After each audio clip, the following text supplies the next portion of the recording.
नमस्कार दोस्तों, welcome to easy learning era. Easy learning era में आपका स्वागत है। दोस्तों, आने वाले कुछ महीनों में बहुत सारे कॉम्पिटिटिव एग्ज़ाम होने की संभावना है। तो आइए देखते हैं उन्हीं एग्ज़ाम के मद्देनज़र कुछ इंपॉर्टेंट क्वेश्चंस जो आपके एग्ज़ाम के लिए महत्वपूर्ण हो सकते हैं। तो पहला क्वेश्चन है, हीमोफीलिया इनमें से किस से संबंधित है? इसका राइट आंसर है दोस्तों ऑप्शन बी, रक्त। अब इसका डिस्क्रिप्शन देख लीजिए। हीमोफीलिया में खून बहना बंद नहीं होता है और इससे जान जाने की खतरा होता है। यह एक आनुवांशिक बीमारी है और 17 अप्रैल को हीमोफीलिया डे इस बीमारी को लेकर जागरूकता लाने के लिए मनाया जाता है। नेक्स्ट क्वेश्चन देखिए, इनमें से कौन सी किताब R.K. नारायण ने नहीं लिखी है? तो इसका राइट आंसर है जंगल बुक। बाकी जो किताब है Swami and friends, Malgudi days, the guide, ये सभी पुस्तकें R.K. नारायण ने ही लिखी है। जंगल बुक के बारे में जानिए कि ये 1894 में नोबेल पुरस्कार विजेता अंग्रेजी लेखक थे। नाम था रुडयार्ड किपलिंग, जिनका जन्म भारत में ही हुआ था। कि इन्हीं के कहानियों का एक संग्रह है। इन कहानियों को पहली बार कालीचरण 1893-94 में पत्रिकाओं में प्रकाशित किया गया था। नेक्स्ट क्वेश्चन देखिए, कासिम ने किस प्रांत पर आक्रमण कर विजय प्राप्त की थी? यानी मीर कासिम। ये अरबों का पहला सफल आक्रमण था जो मीर कासिम के नेतृत्व में हुआ था और इसका राइट आंसर है सिंध।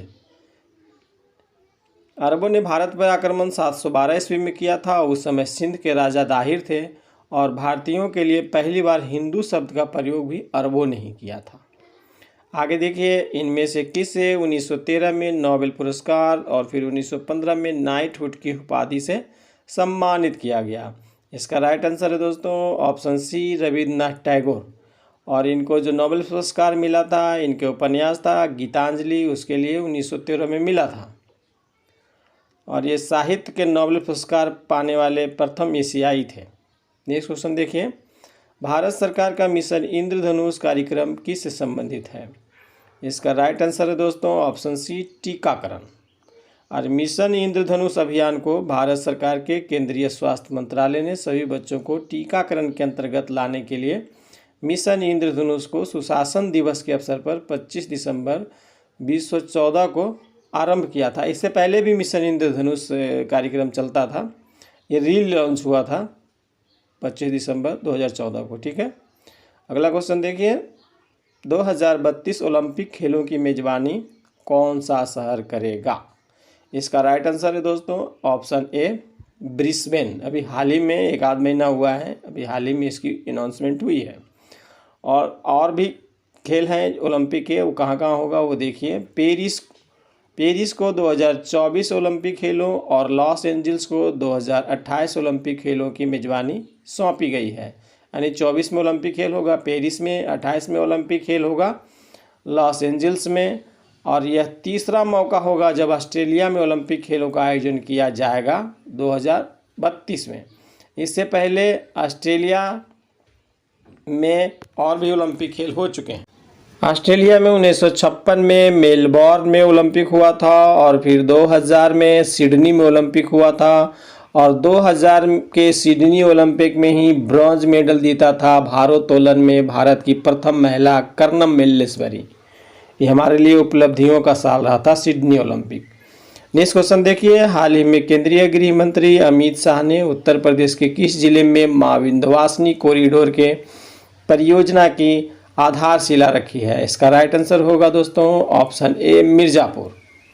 ये विंध्याचल में मंदिर है विंध्यवासिनी का, वहीं पे यह जो कॉरिडोर बन रहा है, जो बनारस में काशी विश्वनाथ कॉरिडोर है उसी तरह के बनाया जा रहा है, जिसमें शॉपिंग कॉम्प्लेक्स और चढ़ने के लिए रॉप वे, इस तरह की चीज़ें वहाँ विकसित की जा रही है। ये योगी आदित्यनाथ जी का ड्रीम प्रोजेक्ट कहा जाता है। ठीक है, नेक्स्ट क्वेश्चन देखिए, किन दो देशों ने तीसरी आर्कटिक विज्ञान मंत्री स्तरीय बैठक 2021 का आयोजन किया है? तो इसका राइट आंसर होगा दोस्तों ऑप्शन बी, जापान और आइसलैंड। इसका डिस्क्रिप्शन देखिए, आर्कटिक क्षेत्र के अंतर्गत आर्कटिक महासागर और कुछ विशिष्ट हिस्से जैसे अलास्का, जो कि संयुक्त अमेरिका में पड़ता है, Canada, Finland, Denmark, Iceland, Norway, रूस और स्वीडन को शामिल किया जाता है। ये देश एक साथ मिलकर आर्कटिक काउंसिल नामक एक अंतर सरकारी फोरम का निर्माण करते हैं, जिसका मुख्यालय है नॉर्वे में। नेक्स्ट क्वेश्चन देखिए, नहीं इसी का डिस्क्रिप्शन है। इसका आयोजन आइसलैंड और जापान द्वारा संयुक्त रूप से किया गया था, जो इस साल हुआ है। यह एशिया यानी टोक्यो जापान में आयोजित की जाने वाली पहली आर्कटिक विज्ञान मंत्री स्तरीय बैठक थी। यानी एशिया में पहली बार हुआ है, जो कि जापान के टोक्यो में हुआ। ठीक है, ओलंपिक भी इस साल जापान के टोक्यो में ही हुआ था, पैरालंपिक भी जापान के टोक्यो में ही हुआ था।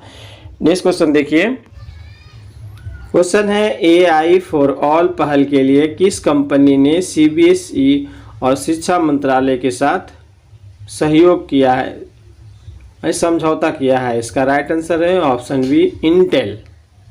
देख लीजिए, आर्टिफिशियल इंटेलिजेंस की बुनियादी समझ पैदा करने के उद्देश्य से AI फॉर ऑल पहल की शुरुआत की है। यह कार्यक्रम केंद्रीय माध्यमिक शिक्षा बोर्ड यानी कि CBSE और शिक्षा मंत्रालय और इंटेल इंडिया द्वारा संचालित होगा।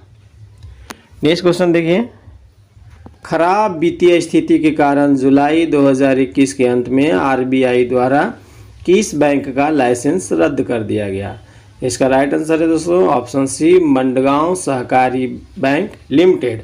अभी अगस्त में एक और बैंक का है जो लाइसेंस रद्द किया है। RBI ने महाराष्ट्र में कर्नाला नागरी सहकारी बैंक का लाइसेंस कैंसिल किया है 2021 में, अगस्त 2021 में। ठीक है, इसके पहले जो जुलाई वाला पूछेगा तो मंडगांव सहकारी बैंक हो जाएगा, और अगस्त में पूछेगा तो कर्नाला नागरी सहकारी बैंक हो। दोनों कोऑपरेटिव बैंक ही हैं। ठीक है, नेक्स्ट क्वेश्चन देखिए, टोक्यो ओलंपिक 2020 में भारतीय महिला हॉकी टीम कांस्य पदक मैच हार गई। भारतीय महिला हॉकी टीम किस टीम से हार गई। इसका राइट आंसर है दोस्तों ऑप्शन बी, ग्रेट ब्रिटेन। ये ब्रिटेन से हारी थी महिला टीम। और ओलंपिक में एक और चौथे स्थान पर रही थी, उसका नाम है अदिति अशोक। क्वेश्चन में पूछ सकता है कि अदिति अशोक किस खेल से संबंधित है, तो उनका खेल है गोल्फ। वो भी चौथे स्थान पर रही थी, यानी पदक जीतने से थोड़ा सा चूक गई थी। नेक्स्ट क्वेश्चन देखिए, टोक्यो 2020 ओलंपिक का पहला स्वर्ण पदक किस देश ने जीता।